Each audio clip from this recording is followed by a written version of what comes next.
Hallelujah, Yeshu Masih की। तो eternal life church Bathinda से इकाई में आपका स्वागत है। और आज के ध्यान के लिए हम देखेंगे प्रभु के पवित्र वचन से लूका रचित सुसमाचार उसका 5 अध्याय उसके 27 और 28 वचन को हम देखेंगे। और यहाँ पे इस प्रकार से लिखा है, इसके बाद वह बाहर गया और लेवी नामक एक चुंगी लेने वाले को चुंगी की चौकी पर बैठे देखा और उससे कहा, मेरे पीछे को ले। और यहाँ पे भाई बहनों मत्ती की बड़ी बुलाहट के बारे में परमेश्वर का वचन में बता रहा है। और यीशु मसीह चलते चले जा रहे हैं, अचानक से उन्होंने देखा जो मत्ती है, जो लेवी है, वो एक चुंगी की चौकी के ऊपर बैठा है। और यदि आप देखोगे पुराने समय के अंदर जो चुंगी लेने वाले हैं, टैक्स कलेक्टर हैं, उनको अच्छे लोग नहीं समझा जाता था, उनको हे की दृष्टि से देखा जाता था। और लोग समझते थे ये लोग परमेश्वर की संगति में चलने के योग्य नहीं है, क्योंकि ये क्या कर रहे हैं, धन का दुरुपयोग कर रहे हैं, जायज और नाजायज तरीके से पैसे को इकट्ठा कर रहे हैं। इसीलिए बहुत सारे लोग उनसे अलग रहते थे। लेकिन हम देखते हैं प्रभु की जो बड़ी बुलाहट है, यीशु मसीह ने जो मत्ती को चुंगी की चौकी के ऊपर बैठे देखा और उससे कहा, मेरे पीछे हो। यीशु मसीह क्या बोल रहे हैं? Follow me. बोलिए फॉलो मी। इसका मतलब क्या है? मेरे पीछे हो ले। और भाइयों बहनों, ये बड़ी बुलाहट ना सिर्फ मत्ती के लिए थी, ना पतरस के लिए थी, ना इंद्रियास के लिए थी, ना याकूब के लिए थी, ना दूसरे शिष्यों के लिए थी, बल्कि उनसे बढ़ के ये बुलाहट आज हमारे लिए, उससे बढ़ के ये बुलाहट सारे संसार के लिए। और यीशु मसीह बुला रहे हैं, फॉलो मी, मेरे पीछे हो ले। यीशु मसीह आज सारे संसार को बुला रहे हैं। यीशु मसीह आज सारी दुनिया के लोगों को बुला रहे हैं। यीशु मसीह सारे वो लोग जो उन्हें जानते हैं या नहीं जानते, उन सबको बुला रहे हैं। और यीशु मसीह क्या बुला रहे हैं? मेरे पीछे हो ले। और जैसे जो मत्ती ने यीशु मसीह की बड़ी बुलाहट को सुना, प्रभु का वचन 28 वचन के अंदर बोल रहा है, तब वह सब कुछ छोड़कर उठा और उसके पीछे हो लिया। बोलो तब। कब? कब? कब? जब यीशु की आवाज उसने सुनी। प्रभु का वचन कह रहा है, सब कुछ छोड़ के, और प्यासा वो बड़ी जो सीट के ऊपर वो बैठा है, वो बड़े अधिकार को छोड़ के, वो बड़ी सामर्थ को छोड़ के, उसके बाद बड़ा रुतबा था, उसके बाद बहुत पैसा था, वो बड़ा धनवान व्यक्ति था, लेकिन प्रभु का वचन कह रहा है वो सब कुछ छोड़ के यीशु मसीह के पीछे हो लिया। भाई बहनों, आज हम क्यों यीशु के पीछे हैं? आज मैं आपसे एक प्रश्न पूछना चाह रहा हूं, आज हम क्यों यीशु के पीछे हैं? क्या सिर्फ चंगाई पाने के लिए यीशु के पीछे हैं? मैं चंगा हो जाऊं, मैं चंगी हो जाऊं, मेरे घर के मसले हल हो जाएं, मुझे आशीष मिल जाए, मेरी जिंदगी में ये चमत्कार हो जाए, मेरी जिंदगी में वो चमत्कार हो जाए। लेकिन मैं आपको बताना चाहता हूं, हम कभी भी अपने स्वार्थ के पीछे, यीशु मसीह के पीछे ना हो ले। लेकिन प्रभु आज बड़ी बुलाहट जो हमें दे रहा है, परमेश्वर चाहता है सब कुछ छोड़ के, क्या करके? यीशु के पीछे हम बोलें। और यदि वो समर्पण हमारी जिंदगी में रहेगा, वो बड़ी बुलाहट है जब हम प्रभु के पीछे चल रहे हैं। और वो बड़ी आशीष का कारण हमारी जिंदगी में हो जाएगा जब हम प्रभु के पीछे चल रहे हैं। और यीशु मसीह क्या हमारी जिंदगी में चाह रहे हैं? कैसे हम यीशु के पीछे चलें, कैसे हम प्रभु का अनुसरण कर सकते हैं? क्योंकि यीशु मसीह हमारी जिंदगी के लिए फुट स्टेप को छोड़ के गए हैं, पद चिन्हों को छोड़ के गए हैं, ताकि हम उनके पीछे पीछे आएं और उस अनंत जीवन को पालें जिसको देने के लिए यीशु मसीह इस दुनिया में आए। तो कैसे हम यीशु के पीछे चल सकते हैं? एक और वचन यदि हम देखें, लूका रचित सुसमाचार उसका 9 अध्याय और उसके 23 वचन को यदि हम पढ़ें, उसने सबसे कहा। बोलो उसने सबसे कहा। पहले किससे बोल रहे हैं? मत्ती से। अभी किससे बोल रहे हैं? बोलो सबसे। ऐसे करके बोलिए सबसे। एक बार फिर से बोलिए सबसे। प्रभु की बुलाहट एक व्यक्ति के लिए नहीं है, प्रभु की बुलाहट एक परिवार के लिए नहीं है, प्रभु की बुलाहट एक कलीसिया के लिए नहीं है, प्रभु की बुलाहट सारे संसार के लिए। यीशु मसीह ने सबसे कहा, यदि कोई मेरे पीछे आना चाहे। हम सब यीशु के पीछे जाना चाहें। जाना चाह रहे हैं, नहीं जाना चाह रहे? अरे जा रहे हैं कि नहीं भाई?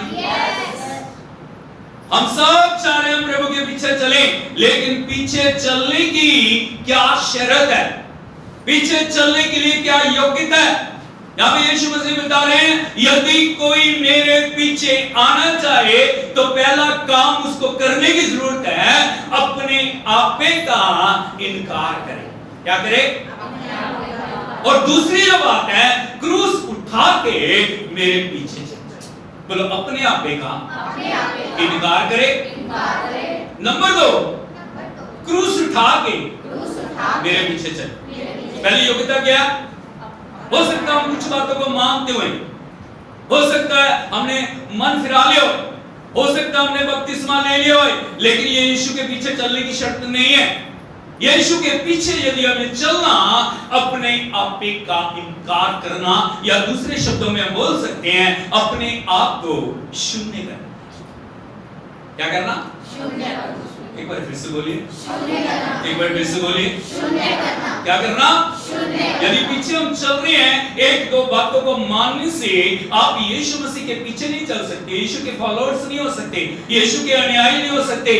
जब तक आप उस शून्य की अवस्था तक नहीं जाते, तब तक आप यीशु के पीछे नहीं चलते। पीछे चलने का मतलब क्या है? कैसे हमें शून्य होना, कैसे मैं अपने आप को खाली करना, कैसे मैं प्रभु के लिए योग्य बनना। भाई बहनों, मैं 2 व्यक्तियों के उदाहरण आपको बताऊंगा। सबसे पहले यीशु मसीह के बारे में मैं आपको बताऊंगा, वो जो स्वर्ग में सबसे महिमावान, जो स्वर्ग में सामर्थ्य है, वो स्वर्ग में जिसके पास सारा अधिकार है, स्वर्ग में जिसके पास सारी भरपूरी है, स्वर्गदूत जिसकी आराधना करते हैं, स्वर्ग की सारी सेना जिसको महिमा देती है। लेकिन जब वो पृथ्वी के ऊपर आया, उसने अपने आप को कैसे खाली किया।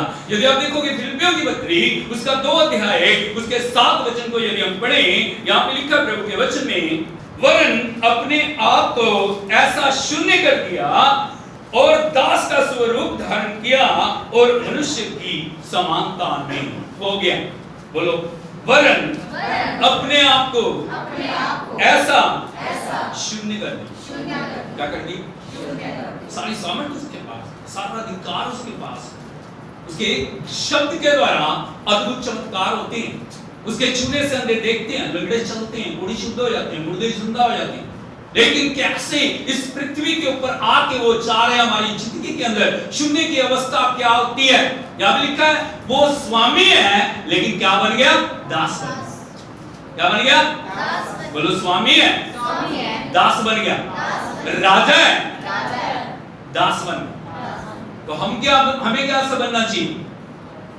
लिखा मनुष्य की समानता में हो गया और अपने आप को क्या कर दिया? उसने शून्य कर दिया। और यीशु मसीह ने दिखाया सेवा क्या किया। यीशु मसीह ने शिष्यों के पांव को धोया, यीशु मसीह ने सब काम उनको एक दास के समान करके दिखाया और उसने कहा, मैंने गुरु और प्रभु के तुम्हारे पांव धोए हैं, आज तुम्हें भी अपने भाइयों के पांव धोने चाहिए। आज हम पांव धुलवाना चाह रहे हैं, धोना नहीं चाह रहे। आज हम सेवा करवाना चाह रहे हैं, सेवा करना नहीं चाह रहे। और सब कुछ हम चाह रहे हैं मेरे लिए लोग करें, वो मेरे लिए करें, ये मेरे लिए करें, लेकिन हम कुछ भी करना नहीं चाह रहे। भाई बहनों, यदि यीशु के पीछे हमें चलना, पहला काम हमारी जिंदगी के अंदर होना चाहिए। जैसे हमारे प्रभु ने अपने आप को शून्य किया, वो दास बन गया, हमें भी क्या बनना? दास। क्या बनना? दास। और दूसरा उदाहरण मैं आपको बताना चाहूंगा पौलुस के बारे में। पौलुस को यदि हम देखें, उसका पहला नाम शाऊल है। क्या है? उसकी जिंदगी की कुछ बातों को मैं आपको बताना चाह रहा हूं। सबसे पहली बात, वो यीशु मसीह का कट्टर विरोधी है। जो भी कोई प्रभु का नाम ले रहा है, उनको बांध के वो जेल में डाल रहा है। बहुत सारे लोगों को उसने मार दिया। यदि हम देखें उसकी शिक्षा के बारे में, गमलीएल के जो उस समय के श्रेष्ठ गुरु हैं, उनके चरणों में बैठ के उसे सारी व्यवस्था सिखाई गई और सारी व्यवस्था उसको मुंह जबानी याद। क्या? सारी व्यवस्था मुंह जबानी याद है। वो एक बहुत बड़े उच्च घराने के साथ है, उसका संबंध है, बड़े घमंड की बात उसके पास है। और उससे भी बढ़ के यीशु मसीह ने उसको दर्शन दिया। क्या हो गया? दर्शन दिया, उसके साथ बातचीत की, उसके बाद उसने बपतिस्मा लिया, उसके बाद वो प्रचारक बना, बहुत सारी नए नियम की पत्रियों को उसने लिखा और उसके छाया से रोगी चंगे हो जाते। Hallelujah, hallelujah. जहां भी वो खड़ा होकर प्रचार करता है, दुष्ट आत्माएं निकल रही हैं, अद्भुत आश्चर्य प्रकट हो रही हैं, लोगों के हृदय छिप रहे हैं, लोग प्रभु को जीवन दे रहे हैं। लेकिन यदि हम देखें उस व्यक्ति के बारे में, वो अपने आप के बारे में क्या बोल रहा है, सब कुछ होने के बावजूद भी वो क्या बोल रहा है अपने आप के बारे में। यदि आप देखोगे पहला कुरिन्थियों उसका 15वां अध्याय उसके 9 वचन को यदि हम पढ़ें, यहां पे लिखा प्रभु के वचन में, क्योंकि मैं प्रेरितों में सबसे छोटा हूं। क्या बोल रहा पौलुस? क्योंकि मैं प्रेरितों में, इसमें प्रेरितों का मतलब होता है प्रभु के नियुक्त किए हुए बड़े संत। क्या हूं मैं? बोलो, प्रेरितों में सबसे छोटा। क्या हूं? उसने ये नहीं कहा पतरस तुझे क्या पता, तूने कितने बार इनकार कर दिया प्रभु का, जी उठने के बाद यीशु मसीह तुझे दिखाई दिए, हाँ तुझसे बातचीत की तो मेरे साथ की, वो तेरे साथ भी की। Hallelujah, hallelujah. तो दूसरे चलो मैं ये नहीं बता रहा तुम मेरे सामने कुछ भी नहीं, लेकिन क्या बोल रहा है वो? उसके बाद घमंड की बहुत सी अवस्थाएं हैं, घमंड के लिए बहुत सारी बातें हैं, लेकिन क्या बोल रहा है? मैं प्रेरितों में सबसे क्या छोटा, वरन प्रेरित कहलाने के योग्य भी नहीं। क्या नहीं हूं? क्या भी नहीं हूं? प्रेरित कहलाने के योग्य भी नहीं। क्यों? क्योंकि मैंने परमेश्वर की कलीसिया को सताया। Hallelujah, hallelujah. प्रभु का धन्यवाद। हम देखते हैं पौलुस की जिंदगी को, जिसके द्वारा परमेश्वर ने अद्भुत काम किए, तीसरे स्वर्ग तक उसे उठा लिया, बड़े बड़े दर्शन, बड़े बड़े प्रकाशन, बड़े बड़े भेद की बातें उसके ऊपर प्रकट की। लेकिन क्या बोल रहा हूं? मैं सबसे छोटा, मैं तो प्रेरित कहलाने के योग्य, मैं शिष्य कहलाने के योग्य भी नहीं। कितनी बड़ी महानता उसकी। यदि आज प्रभु हमारे द्वारा कुछ करने लग जाए, हमारी अकड़ भी मान नहीं, हम इतना घमंड करते हैं अपने आप। लेकिन मैं आपको बताना चाहता हूं, यीशु के पीछे चलने की जो पहली शर्त क्या है? अपने आप को शून्य करना। क्या करना? जब तक हम अपने आप को शून्य नहीं करेंगे, हम परमेश्वर के राज्य के योग्य नहीं, हम प्रभु के विश्वासी कहलाने के, प्रभु के दास कहलाने के योग्य नहीं है। लेकिन इतना ही नहीं, इतना सब कुछ होने के बावजूद भी यदि हम पौलुस के जीवन को देखें, प्रभु बहुत तरह से उनको इस्तेमाल किया। परमेश्वर ने अद्भुत अद्भुत अद्भुत दर्शनों के द्वारा उनको भरा और परमेश्वर ने अपनी सामर्थ के द्वारा इस्तेमाल किया। पौलुस ने परमेश्वर के लिए बहुत से दुखों को उठाया, पीड़ा को उठाया, जगह जगह कलीसियाओं की स्थापना की और उनका उद्देश्य कैसे क्रूस को उन्होंने उठाया। एक और वचन यदि देखोगे गलातियों की पत्री उसका 6 अध्याय उसके 14 वचन के अंदर लिखा है, पर ऐसा न हो कि मैं अन्य किसी बात का घमंड करूं। बोलो, पर ऐसा न हो कि मैं किसी अन्य बात का घमंड करूं। मेरे अंदर घमंड की आत्मा कार्य ना करे। प्रभु इस्तेमाल कर रहा है मुझे, परमेश्वर अद्भुत कार्य कर रहे हैं, परमेश्वर सामर्थ्य कार्य कर रहे हैं, परमेश्वर अपने वचन से भर रहा है, परमेश्वर अपने दर्शनों से भर रहा है। लेकिन वो बातें मेरे लिए घमंड का कारण ना हो जाए। लेकिन यहां पे लिखा केवल हमारे प्रभु यीशु मसीह के क्रूस का, बोलो केवल हमारे प्रभु यीशु मसीह के क्रूस का। घमंड किस बात का? क्रूस का। अभिमान किस बात का? उस क्रूस के द्वारा मुझे मुक्ति मिली, उस क्रूस के द्वारा मुझे जीवन मिला, उस क्रूस के द्वारा मुझे नया बनाया गया, उस क्रूस के द्वारा मेरी जिंदगी को बदला गया, उस क्रूस के द्वारा जो पहले विरोधी था वो यीशु के पीछे चल रहा है, उस क्रूस के द्वारा सब कुछ परमेश्वर ने नया बना के अद्भुत कर दिया। Hallelujah, hallelujah. क्या बोल रहा हो? मैं सिर्फ उस क्रूस के लिए घमंड करता हूं जिसके द्वारा संसार मेरी दृष्टि में और मैं संसार की दृष्टि में क्रूस के ऊपर चढ़ा है। बोलो, मैं संसार की दृष्टि में। कोई ना, संसार से मुझे कोई मतलब, मैं संसार जैसा नहीं होना चाहता। यदि आज हम देखें ना, बहुत सारे लोग संसार में भी पैर रख रहे हैं, प्रभु के पास भी पैर, दोनों तरफ पैर, इधर भी है उधर भी है। जब संसार के साथ गेड़ा देने के सामने आता है ना, वो गेड़ा उधर भी दे, संसार जैसी बातें, संसार जैसे काम, संसार जैसी सोच, संसार जैसा चरित्र, संसार जैसी सारी उनकी जो मानसिकता है, जो प्रभु के साथ भी, वो प्रभु का विचार है खुश कर ले, लेकिन दोनों बातें मिल नहीं सकती। या संसार को खुश कर सकते हो या परमेश्वर। Hallelujah, hallelujah. इसीलिए हमें सोचना आज हमारा जीवन कैसा है। यदि इतने बड़े परमेश्वर का संत को हम देखें, वो क्या बोल रहे हैं? मैं क्रूस के लिए घमंड करता हूं। मैं संसार की दृष्टि में, संसार मेरी दृष्टि में क्रूस के ऊपर चढ़ाया गया, और मेरे जीवन का सिर्फ एक ही उद्देश्य है, मैं अपने स्वामी को प्रसन्न करूं। उसके लिए मुझे दुख उठाना पड़े, मुझे पीड़ा उठानी पड़े, मुझे सत्ताओं में से जाना पड़े, मुझे कैसे भी अपने जीवन को लेकर जाना पड़े, लेकिन मैं हमेशा अपने प्रभु के पीछे चलूंगा, क्योंकि उस क्रूस ने मुझे जिंदगी दी है। ताली बजा के प्रभु की तारीफ।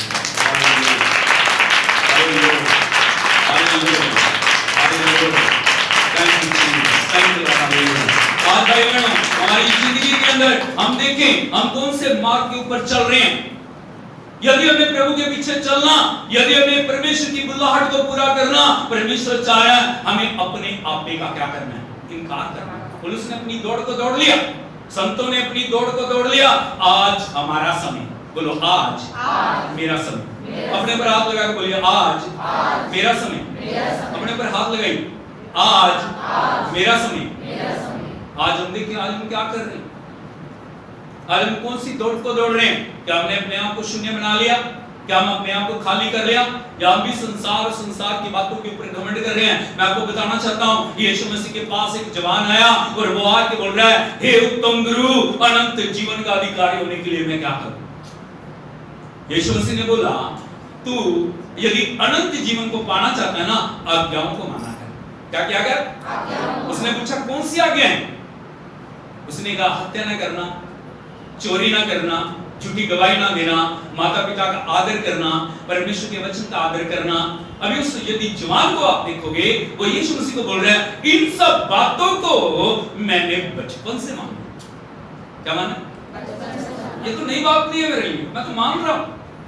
मैं चोरी नहीं कर रहा, मैं हत्या नहीं कर रहा, मैं झूठी गवाही नहीं दे रहा, मैं माता पिता का आदर कर रहा हूं, मेरे अंदर कोई कमी नहीं। अभी वो यीशु मसीह से एक बड़े प्रतिफल को या यीशु मसीह से एक बड़ी सराहना को प्राप्त करना चाह रहा है, और वो चाह रहा था बड़ी भीड़ के सामने यीशु मसीह उसको बोले, बहुत अच्छा, तेरे जैसा कोई मनुष्य संसार में नहीं है। लेकिन भाइयों बहनों, उसकी आशा की उलट यीशु मसीह ने उसको बोला, अभी तुझ में एक बात की कमी है। क्या कमी है? एक बात। जा अपना सारा धन कंगालों में बांट दे और आके मेरे पीछे। प्रभु का वचन क्या कहता है? जैसे यीशु मसीह ने कहा ना, सिर झुकाया, उदास होके चला। Hallelujah, hallelujah. आज यदि हम देखें ना, हमारी जिंदगी में भी एक दो बातें मान के हम स्वर्ग राज्य के अधिकारी बनना चाह रहे हैं। मैं आपको बताना चाहता हूं, एक दो बातें आपको पूर्ण रीति से प्रभु के योग्य नहीं बनाती, लेकिन प्रभु हर दिन हमारी जिंदगी में चाहता है शून्य की अवस्था हमारी जिंदगी के अंदर आनी चाहिए। कई बार हम भी संसार की बातों पे घमंड करते हैं। वो कमरा ना चर्च का, वो मैंने बनवाया, वो हारमोनियम मैंने दिया, वो ढोलकी, वो कीबोर्ड मैंने दिया, वो पास्टर ने जो कपड़े पहने ना, वो मैंने दिए। हालेलुया। हम घमंड कर रहे हैं इन बातों पे। थोड़े दिन पहले मैं एक भाई से मिला और वो मेरे साथ बात करते करते मुझे बता रहा था, लोगों को पता नहीं है जो चर्च की मोटर है वो मैंने लगवाई है, लोग मेरी मोटर का पानी पीते हैं। हालेलुया। क्या है? प्रभु खुश होता है इन बातों से? खुश हो रहा है वो? क्या ये दीनता है? क्या ये समर्पण है? क्या ये आज्ञाकारिता है? क्या हम प्रभु को प्रसन्न कर रहे हैं? भाइयों बहनों, मैं आपको बताना चाहता हूं, परमेश्वर के लिए जो भी उसने हमें करने के योग्य बनाया, जो भी हमसे बन पड़ रहा है, उन सब बातों को अलग करते हुए एक शून्य की अवस्था हमारी जिंदगी में आनी चाहिए। किसी भी बात के ऊपर घमंड करके हम अपने जीवन से प्रतिफल को खोने वाले ना बनना है। किसी बात के लिए मैंने ये किया, मैंने वो किया। बहुत सारे लोगों को यदि आप देखोगे, गुणगान यही गाते रहते हो अपना, मैंने ये किया, मैंने वो किया, मैंने वो कर दिया, मैंने वो कर दिया, मैंने वो किया। हालेलुया। जो प्रभु ने किया वो हमें जानते हैं, जो परमेश्वर दिन हमारी जिंदगी में कर रहा है, क्या हम वो जानते हैं? लेकिन मैं आपको बताना चाहता हूँ, हमेशा हमें प्रभु के आगे दीन बनना, हमें प्रभु के आगे खाली बनना। जो कुछ हमने कर दिया उन बातों को हम भुला दें, जो भी हमारे से हो गया हम उन बातों को भुला दें। हम उस जवान की तरह छोटी छोटी बातों के ऊपर घमंड ना करें कि मैंने सब बातों को मानना है। किस बातों को मानना? लेकिन सब बातों को उसने मानना नहीं है। अभी भी बहुत बहुत बातों को उसने पकड़ के रखा है। हमारी जिंदगी में भी बहुत बहुत बातों को हमने पकड़ के रखा है, जो एक एक बात है हमें प्रभु की हुजूरी में बढ़ने नहीं देगी। वो एक बात, पड़ोसी से बोलिए एक बात।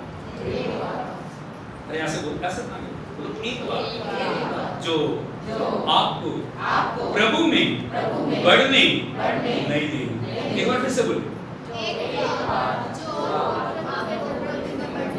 एक बार फिर से बोलिए। कौन सी बात थी जो उस जवान को पीछे ले गई? वो था धन का मोह। क्या था? यीशु ने जैसे बोला ना, उसको चाहिए था, ठीक है प्रभु मैं तेरे पीछे आऊंगा, कुछ भी जो तू कहेगा मैं करूंगा। लेकिन जैसे यीशु ने बोला ना, जा जो कुछ तेरा है उसको क्या कर दे? बेच दे और कंगालों में बांट दे, ये स्वर्ग में अनंत जीवन मिलेगा। लेकिन क्या कर रहा है? वहां से वापस मुड़ा, सिर झुकाया और वापस चला। लेकिन प्रभु नहीं चाहते हम जीवन में कभी भी परमेश्वर की किसी बात को मानने से इनकार कर दें। प्रभु का वचन कह रहा है, एक वचन हम और देखेंगे, यूहन्ना रचित सुसमाचार उसका 6 अध्याय उसके 66 वचन को पढ़ें। इस पर उसके चेलों में से बहुत से उल्टे फिर गए और उसके बाद उसके साथ ना चले। बोलो किसके बाद? किसके बाद? किसके बाद? जब यीशु मसीह ने वचन की बातें की गहराई उनको समझाना शुरू कर दिया। क्या कर दिया? बोलो वचन की गहराई की बातें। जब सत्य की बातें हमारी जिंदगी में प्रकट होती है ना, जब भेद की बातें हमारी जिंदगी के अंदर प्रकट की जा रही हैं, उन बातों को हम जीवन में लेना नहीं चाहते। प्रार्थना तक ठीक, उपवास तक भी ठीक, लेकिन इससे बढ़ के जो बहुत सारी बातें हैं ना, जिन बातों को छोड़ना, किन बातों को ग्रहण करना, अभी ये मेरे लिए कौन सी बात है? कठिन बात। अभी यीशु मसीह यहाँ पे बता रहे हैं उस क्रूस के बारे में। यीशु मसीह शिक्षा दे रहे हैं संगति के बारे में, सहभागिता के बारे में, कैसे प्रभु में तुम आगे बढ़ सकते हो। लेकिन वचन के अंदर लिखा है, इसमें से बहुत से चेले क्या हो गए? उल्टे चले गए। बोलो उल्टे फिर गए, या दूसरे शब्दों में आप बोलोगे वापिस हो गए और साथ नहीं चले। क्या हो गया? साथ नहीं चले। यीशु मसीह पूछ रहे बाकी चेलों से जो साथ थे बाहर। यीशु मसीह ने कहा तुम नहीं जाना चाह रहे, तुम वापस जाओ। क्या बोल रहे हैं यीशु मसीह पतरस को? दूसरों को, चेलों को क्या बोल रहे हैं? तुम भी तो जाओ, सब चले गए, तुम भी जाओ। लेकिन यदि हम उनका जवाब सुने, अद्भुत जवाब खाऊंगा। और यहाँ पे लिखा है, शमौन पतरस ने उसको उत्तर दिया, हे प्रभु हम किसके पास जाएं? अनंत जीवन की बातें तो तेरे पास है। बोलो हे प्रभु हम किसके पास हैं? पतरस क्या बोल रहा है? प्रभु किसके पास जाएं?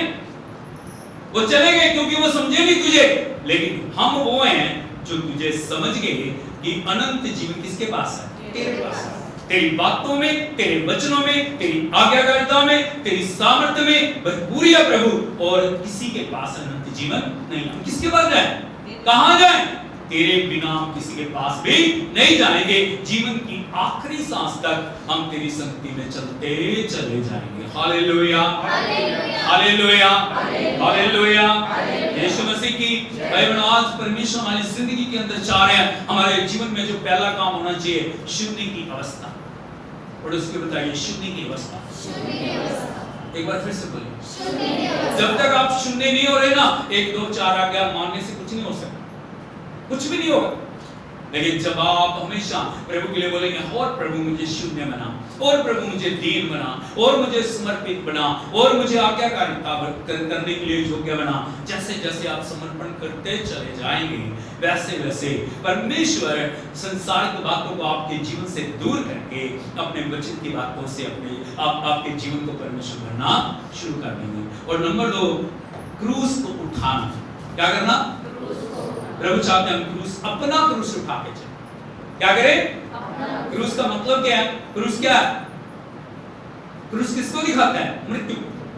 किसको दिखा रहा है? दुख भोग को, सत्ताओं को, पीड़ा को। हम जब भी प्रभु के साथ चलते हैं, हम जब भी परमेश्वर के वचन की आज्ञा का करते हैं, हम जब भी परमेश्वर के सत्य के साथ खड़े हो जाते हैं, बहुत समय हमें बहुत सारी पीड़ाओं और समस्याओं में से होकर गुजरना पड़ता है। हालेलुया। जब भी हम संसार से अलग होते हैं, जब भी हम प्रभु के साथ चलना शुरू कर देते हैं, वो छोटी बात नहीं है। लेकिन प्रभु क्या बोल रहे हैं? प्रतिदिन। कब? यीशु मसीह के लिए मरना बहुत आसान बात, लेकिन यीशु मसीह के लिए जीना बहुत कठिन बात। बोलो, यीशु के लिए मरना बहुत आसान, लेकिन यीशु मसीह के लिए जीना बहुत कठिन है, क्योंकि आपको हर पल मरना पड़ता है। कैसे जियोगे यीशु के लिए? आपको हर पल मरना पड़ता है। इसीलिए क्या बोल रहे हैं यीशु मसीह? अपना क्रूस उठा के प्रतिदिन। एक दिन की बात नहीं कि संडे को क्रूस उठा लिया, ले जाके फिर वापस रख दिया और उसके बाद फिर संसार की बातें आपकी जिंदगी में आ रही। लेकिन कब तक? प्रतिदिन। बोलो, प्रतिदिन। हर दिन प्रभु चाह रहे हैं, प्रतिदिन, प्रति घंटे, प्रति मिनट, प्रति सेकंड हम परमेश्वर के चरणों में क्रूस उठा के यीशु के पीछे पीछे पीछे पीछे चलते चले जाएं। और जब हम पीछे चलेंगे, परमेश्वर प्रतिफल हमें देंगे, जिस प्रतिफल को देने के लिए प्रभु ने हमें बुलाया। कई बार हम सोचते हैं, मैं जीवन में दुख उठा रहा हूं, मैं जिंदगी में दुख उठा रही हूं, मैंने प्रभु के लिए बहुत त्याग किया, मैंने प्रभु के लिए सब कुछ छोड़ दिया, मैंने परमेश्वर के लिए जीवन अर्पण कर दिया, मैंने हमेशा प्रभु की आज्ञा को माना, मुझे क्या मिलेगा? कई बार हमारे जीवन में ये प्रश्न आता है, क्या मिलेगा मुझे?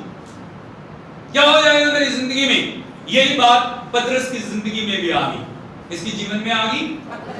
एक दिन पतरस पूछ रहा है यीशु मसीह से, स्वामी, हम सब कुछ छोड़ के तेरे पीछे हो लिए, हमें क्या मिलेगा? क्या मिलेगा? आज मैं आपको बताना चाहता हूं क्या मिलेगा। यीशु मसीह ने पतरस को उत्तर दिया, पतरस, जिसने मेरे और परमेश्वर के राज्य के लिए, इसके लिए, मेरे लिए और परमेश्वर के राज्य के लिए घर बार, पत्नी, बच्चे, जमीन, जायदादें छोड़ दिया, वो इस समय 100 गुना प्रतिफल पाएगा इस पृथ्वी के ऊपर। कितना पाएगा? 100 गुना। और स्वर्ग में अनंत जीवन को पाएगा। Hallelujah, hallelujah, hallelujah. जब आप प्रभु के लिए त्याग करते हैं ना, परमेश्वर आपके त्याग को व्यर्थ नहीं जाने देगा। एक समय आएगा जब परमेश्वर 100% प्रतिफल आपको देगा। हालेलुया।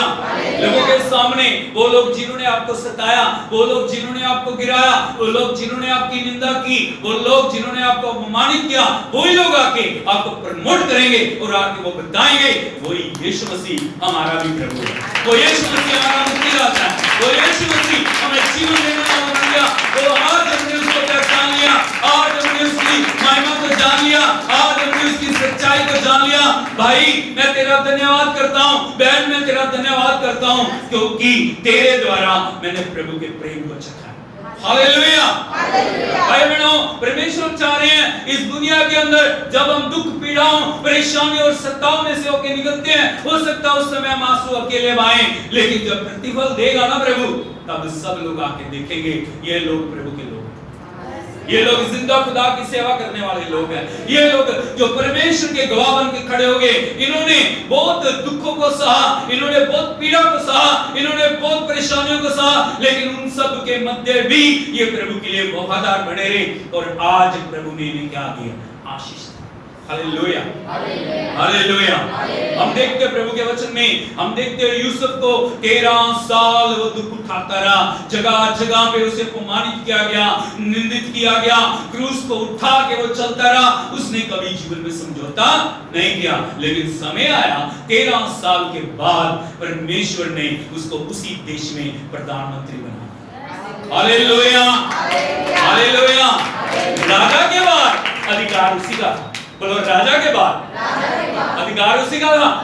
जिसको मर्जी पकड़ ले, जिसको मर्जी बांध दे, जिसके लिए जो मर्जी हुक्म दे दे। लेकिन मैं आपको बताना चाहता हूं, यूसुफ फिर भी अधिकार आने के बाद भी प्रभु के लिए वफादार रहा। हालेलुया। राजा के बाद राजा कौन है? प्रभु यीशु मसीह। उसके बाद अधिकार किसके पास होएगा? आपके पास। कितना अधिकार? 100 गुना प्रतिफल। बोलो 100 गुना प्रतिफल। परमेश्वर आपको देख, परमेश्वर आपके दुखों को भूल नहीं गया। जो कुछ आप छोड़ रहे हो ना, परमेश्वर बहुत दायित्व के साथ उसको वापस देने वाला परमेश्वर है। और उचित समय के ऊपर परमेश्वर हमारे लिए अद्भुत कार्य को करेगा। लेकिन हमें क्या करने की जरूरत है? अपने जीवन को शून्य बनाने की जरूरत है। घमंड की बातों को हमारे जीवन से जाने की जरूरत है। बहुत घमंड की बातें हमारे अंदर भरी पड़ी है। बहुत दुनिया की बातें हमारे अंदर भरी पड़ी हैं। बहुत समय हम एक पांव संसार में रख रहे हैं, एक पांव हम परमेश्वर की उपस्थिति में रख रहे हैं। लेकिन मैं आपको बताना चाहता हूं, आपके दोनों पांव एक तरफ होने चाहिए, या तो प्रभु में होने चाहिए या तो संसार में। Hallelujah, hallelujah. इसीलिए जैसे परमेश्वर ने मत्ती को बुलाया, आज प्रभु हमें भी बुला रहा है। बोलो आज प्रभु मुझे बुला रहा है। आज तक यदि जिन बातों को हमने नहीं छोड़ा, हो सकता बहुत बातें हमने छोड़ दी हों, लेकिन बहुत सारी बातें हमें पकड़ के रखी। प्रभु का वचन कहता है, जब मत्ती ने आवाज सुनी उसकी, उसने सब कुछ छोड़ दिया, सब कुछ फेंक के यीशु मसीह के पीछे चला।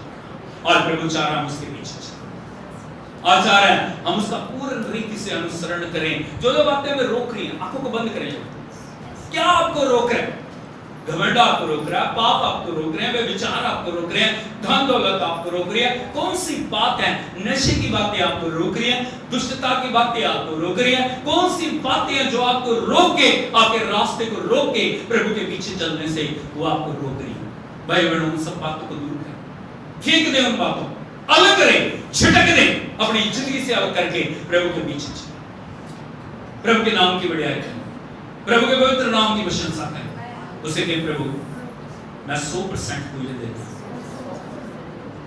मैं 100% समर्पण करता हूं। हाथों को उठा के समर्पण, आपका समर्पण सच्चा समर्पण होना चाहिए। बोले, प्रभु मैं 100% मेरे पास जो कुछ भी है, तन मन धन आत्मा प्राण देह, हर एक श्वास को मैं आपके हाथों में सौंपता हूं। मेरा कुछ भी नहीं है, मैं सब कुछ तेरे हाथों में सौंपता हूं। इसलिए प्रभु मुझे वो बना, मैं क्रूस उठा के प्रतिदिन आपके पीछे चल सकूं, आपको महिमा दूं। हर अवस्था में मैं विजय बन के खड़ा हो जाऊं, मैं विजय बन के खड़ी हो जाऊं। मैं आपके लिए जीऊं प्रभु, जैसे आपके सभी संतों ने अपनी दौड़ को पूरा किया, मैं भी अपनी दौड़ को पूरा करूंगा। यीशु के नाम में आमीन। हाथ को उठाई रखें, प्रार्थना करें, समर्पण करें।